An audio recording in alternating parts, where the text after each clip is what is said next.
వాడలో మన ప్రయాణం ఈ సంవత్సరం మనం మొదలు పెట్టాం. అది ఏంటంటే విశ్వాసం అనే వాడ.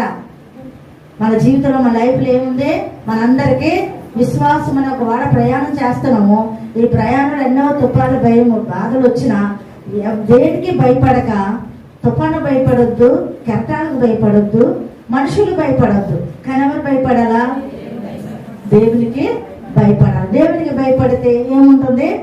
అభివృద్ధి. దేవుని స్తోత్రం, హల్లెలూయా.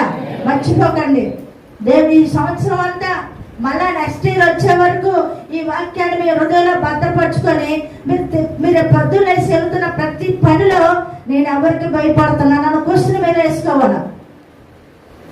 ఉదయం వేసి మీరు పని చేస్తున్న ప్రతి పనిలో, ప్రతి ప్రయాణంలో, ప్రతి ఆలోచనలో, ప్రతి మాటలో కూడా ఎవరికి భయపడుతున్నానన్న ఆలోచన జ్ఞాపం మనం చేసుకుంటే దినదినము మనం ఏం చేస్తుంటది?